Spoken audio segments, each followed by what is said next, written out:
अच्छा, तो ये तो बड़ा छोटा-सा सवाल है। इस प्रोपोर्शन को हल करने के लिए कहा गया है जहाँ 8:36 बराबर है 10:n के। तो भाई इसको हल करने के बहुत से तरीके हैं और हम सारे तरीके एक-एक करके आज़माएँगे। बल्कि सारे नहीं, सिर्फ़ अच्छे मुंतख़ब किए हुए तरीके आज़मा लेते हैं। तो एक तरीका तो ये होगा कि चूँकि ये दोनों मसावी तनासब यानी इक्विवेलेंट रेशियोज़ हैं, तो इसलिए जो भी कसर यानी इस फ्रैक्शन के ऊपरी हिस्से में होगा, वही इस फ्रैक्शन के निचले हिस्से में भी होगा।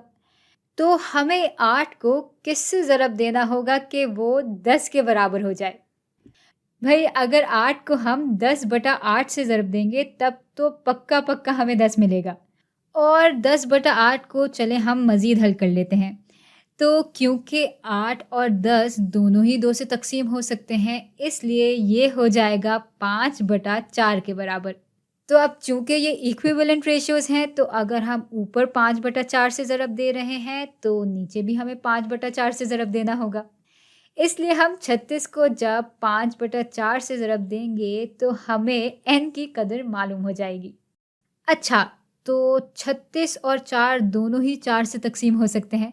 तो 36 को जब 4 से तक़सीम करेंगे तो वो हो जाता है 9 के बराबर और 4 को 4 से तक़सीम करेंगे तो वो 1 के बराबर हो जाता है। अब हमारे पास बच गया 9 ज़रब 5 जो कि 45 के बराबर होता है। तो भाई ये तो हो गया पहला तरीका।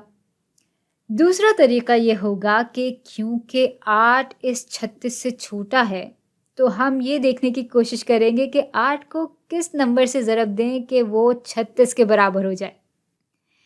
तो भाई 36 को 8 से तक़सीम कर देते हैं और इसको मज़ीद भी हल किया जा सकता है। ये दोनों 4 से तक़सीम हो सकते हैं, तो हल करने के बाद ये हो जाएगा 9/2। तो यहाँ भी अगर हम फ्रैक्शन के ऊपरी हिस्से को, जिसको हम न्यूमरेटर कहते हैं, इसको ज़रब दें 9/2 से, तो मुझे n की कदर मालूम हो जाएगी और इसको मैं 9 ज़रब 10/2 भी कह सकती हूँ। तो भाई 10 और 2 दोनों ही 2 से तक़सीम हो सकते हैं, इसलिए 10/2 हो जाता है 5 और 2/2 हो जाता है 1 के बराबर। अब 9 ज़रब 5 बराबर हो जाते हैं फिर से 45 के। तो हमें जवाब फिर से वही मिला और ये तरीका भी इस तरीके की तरह बिल्कुल सही है।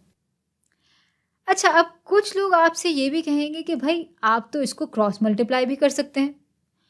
लेकिन भाई क्रॉस मल्टीप्लाई क्यों करें और कैसे करें?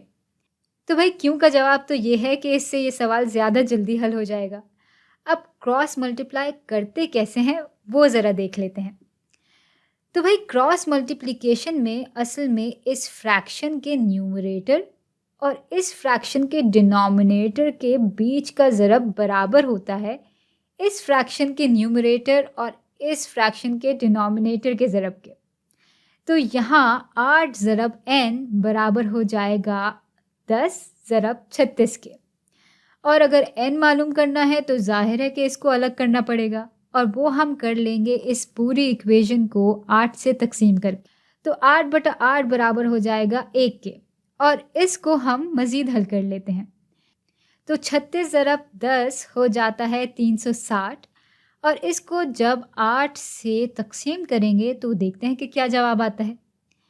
तो भाई 8 ज़रब 4 हो जाते हैं 32, यानी 360 में से जब 320 निकल गए तो 40 बच गए और 8 ज़रब 5 बराबर हो जाते हैं 40 के। तो अब कुछ बाकी नहीं रहा और ये हल हो गया, यानी n हमारे पास फिर से 45 ही आ गया। भाई अब जो आखिरी तरीका रह गया है उसमें इस्तेमाल होता है अलजेब्रा। बात यह है कि अभी तक हमने जितने भी तरीके देखे हैं ना, वो अपनी अपनी जगह बिल्कुल दुरुस्त हैं। तो अगर आपको उनमें से कोई तरीका समझ आ गया है तो आप आगे की बातें ना भी समझें तो भी ठीक है। लेकिन अगर आपको मेरी तरह और जानने का तजस्सुस है तो हम मिलकर आगे चल सकते हैं। तो भाई अब शुरू कर ही रहे हैं तो ये ज़रा जान लें कि अलजेब्रा फ़ुज़ूल में बदनाम है। ये वाक़ई ना मुश्किल है और ना ही इसमें उलझने की कोई बात है। तो इस सवाल को ज़रा मैं इधर फिर से लिख लेती हूँ। अच्छा, तो अगर हम अलजेब्रा के ज़रिए सवाल हल करेंगे तो चूँकि हमें n मालूम करना है, तो हम n को अलग कर लेंगे। तो इसके लिए मैं n को इक्वेशन के दोनों तरफ से ज़रब दूँगी। यहाँ n और n कट के रह जाएगा 1 और अब 8n बटा 36 बराबर हो जाएगा 10 के। अच्छा, n तो खैर अभी भी अलग नहीं हुआ, लेकिन अगर मैं इस इक्वेशन को दोनों तरफ से 36 बटा 8 से ज़रब दे दूँ तो यहाँ n अलग हो सकता है। तो ये सब कट के बराबर हो जाएगा 1 के और अब n बराबर हो गया है 10 ज़रब 36 बटा 8 के। भाई ये हमारे पास फिर से वही चीज़ आ गई, यानी इसको जब हम मज़ीद हल करेंगे तो जवाब हमारे पास आ जाएगा 45। तो भाई ये सारे मुख्तलिफ़ तरीके थे इस प्रोपोर्शन को हल करने के।